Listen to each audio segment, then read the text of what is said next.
I came to San Miguel in 1999, and I came here from Monterrey. We were living up north in Monterrey, where Rodrigo is from, and I came here to study Spanish. Oh, And I lived with a Mexican family, and the family was wonderful. I lived with them for a month, and I learned a lot of Spanish. And Rodrigo came back to pick me up after 1 month, and he was amazed at how much Spanish I had learned in a month. It was a great school. It was a wonderful experience. Um,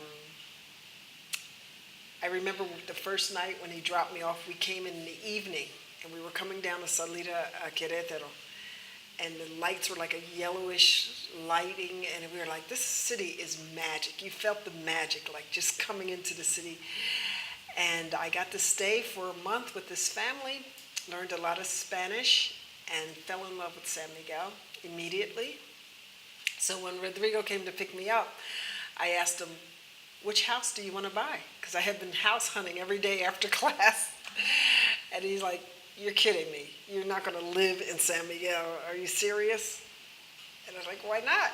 I think part of the charm of San Miguel and the fact that I did learn Spanish here was part of the influence for convincing Rodrigo that we'd have a better lifestyle here in San Miguel than in Monterrey. was it quite different from Monterey? Like night and day. Monterrey is a huge city, about 5 million people. They have all the latest and greatest infrastructure. They have all of the, trappings from the U.S. They're very close to the border. So you kind of feel more like you're in Texas. Everyone speaks English. You see no indigenous people up there. It's a very cosmopolitan lifestyle great universities, great infrastructure, terrible climate, but, people, you go to the mall and you're in the air conditioning. But it was totally different from what we found here in San Miguel.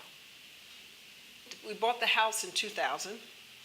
We went back to Monterrey, and we come in making trips back and forth and looking at different properties, and we had lots of challenges with that. One time we came, we were going to close on a house, and we got here, and the guy had sold it to his cousin, like right out from under us. So we had a lot of false starts. And finally we got the little house that we have here, which is your house. And I was spending a lot of time here more and more. I had to work in Monterrey still. We both were working in Monterrey, so I was back and forth, taking care of the house, doing all the things you have to do. And so it wasn't really until 2006 that we were able to be here permanently, both of us, full time. But in the meantime, we were making friends. We got to know a lot of the people here. It was a very nice, welcoming ambience. So I loved that part of it. From the very beginning, I got involved with Jóvenes Adelante, which is a group. Well, way before I was the president, when the founders, with Virginia and Helen and everybody, we were meeting over there in the Hotel Loreto. We only had, 8 kids or something like that at the time. And we were all mentoring all the kids. It's an organization where you give scholarships to local kids so they can study at university. And it's a great organization. I knew all of the founders, actually. And I knew their vision, and they really believed in the importance of education. And that's something that really rang true with me from my background and my upbringing.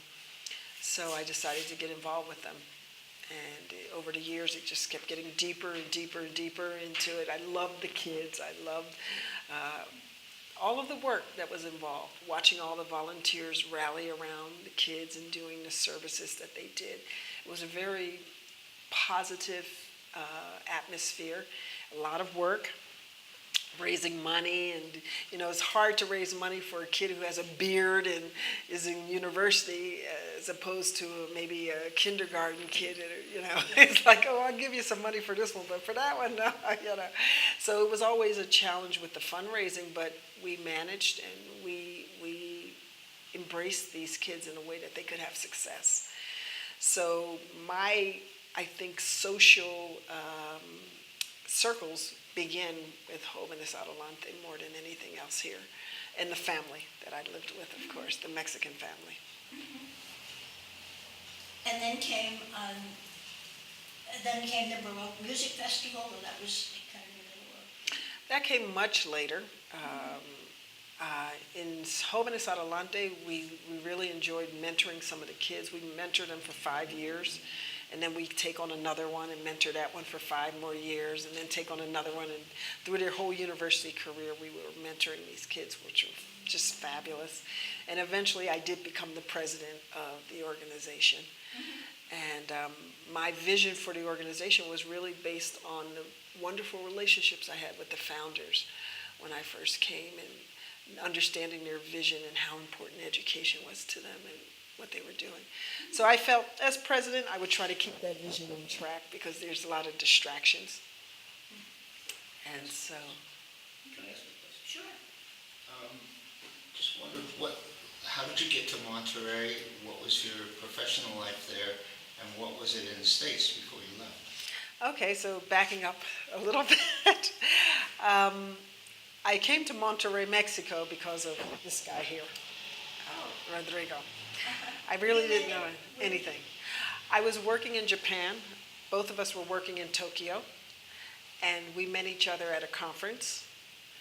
And we lived a few years in Tokyo as, I guess, boyfriend and girlfriend. And then when our contracts ended, we came to Mexico because Rodrigo had been out for many years outside of Mexico. And I had never really even been to Mexico. And he's like, why don't you come? And I was like, I'm very happy right where I am, but okay, let's give it a try. So I arrived in Mexico in 1994 in Monterey. And the year after that, we got married. And we started our professional lives here in Mexico. Rodrigo was starting a company.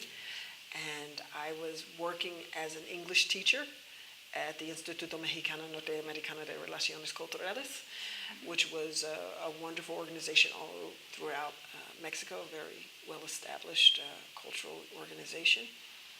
And I loved the work there, but I got itchy feet and I wanted to do some other things because that really wasn't my career background.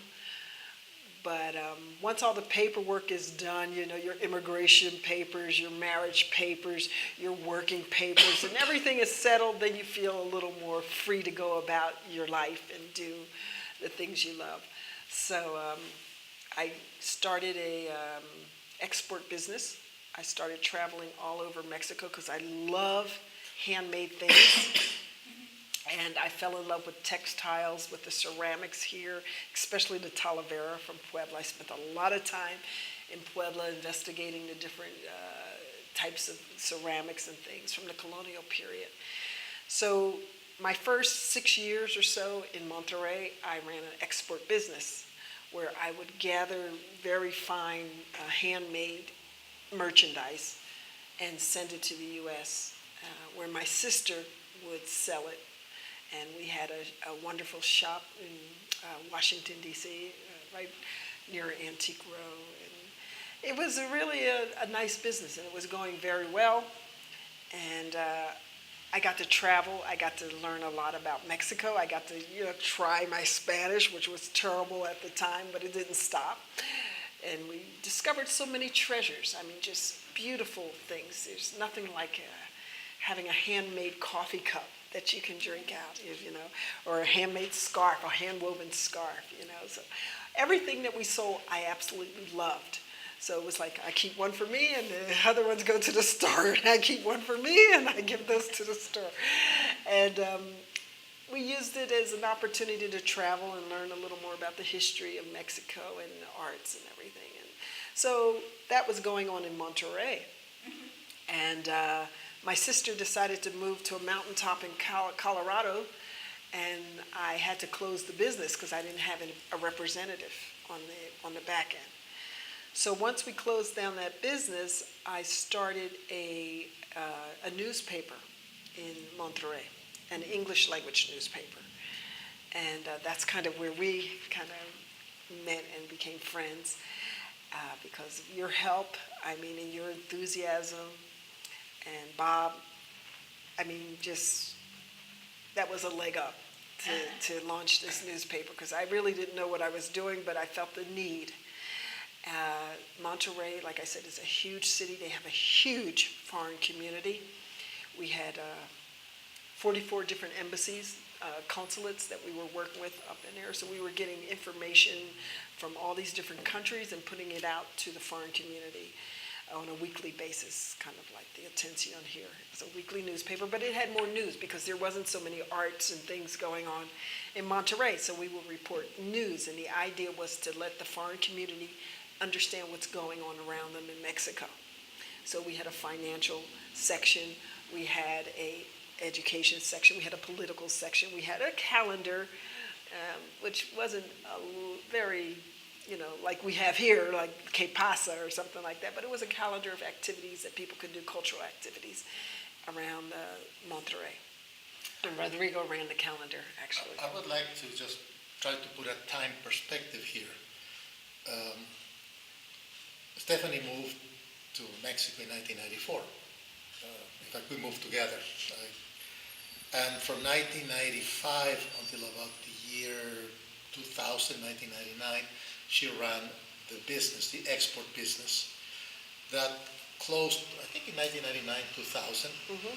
By that time, she had come in 1999 to study Spanish here. We bought the house as a vacation home in 2000, and the newspaper, I think, started in 2001. Mm-hmm. So by that time, we already had the vacation home here, and that's how you had already met somehow. Yes. Stephanie had come on vacation here. She would go to the library, which has always been a magnet for people. She saw Atención, and I think she detected a need in Monterrey. You have in San Miguel a foreign community.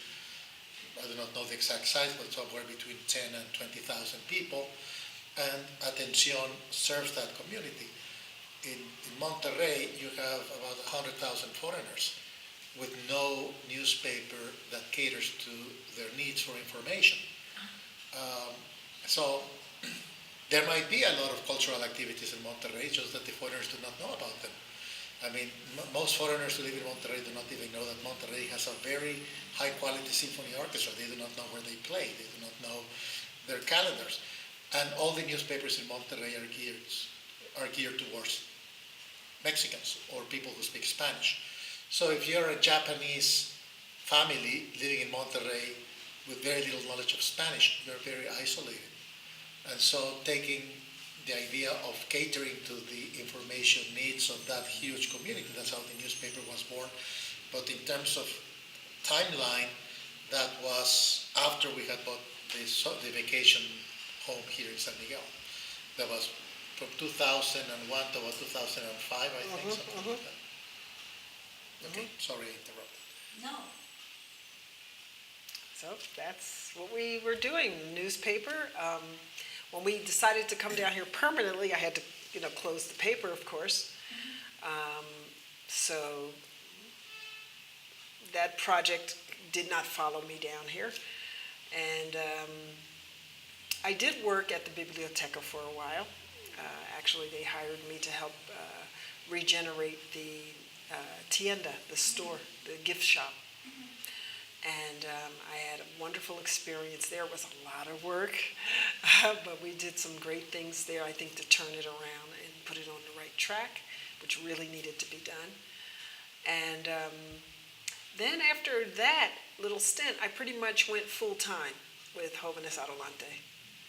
and full-time volunteer, fundraiser, communications committees, every committee that you could imagine I was volunteering for, and mentoring, of course, English classes. After years of Jóvenes Adelante volunteering, we had quite a few graduates by then. We had over 200 and some graduates by the time I opened this business, which is Smart Space. And this was 3 years ago we opened. And this was to cater, originally my idea was to cater to our graduates, our students who had already graduated and were thinking about starting their own business. And they inspired me. I'm talking to them all the time, and they're like, oh, if we only had an office, or if we only had this. If you sell these wonderful cheeses, but you live out at kilometer 28 sin numero, nobody can find you until you come in on market day on Tuesday. So they could use Smart Space, this business that I started, as a facade for their businesses. And it wasn't a charity organization. I started this as a for-profit business also because I wanted to give them an example of how to run a business and not just ask for charity and not just be dependent on government. So we started this, and we had a few students who approached us like an incubator kind of thing. So they would have a commercial address. They could get their business cards using this address. I would receive their mail or packages, or their clients can take orders for them. I can take phone calls for them because they didn't have a phone. So they could run their business basically virtually out of this space.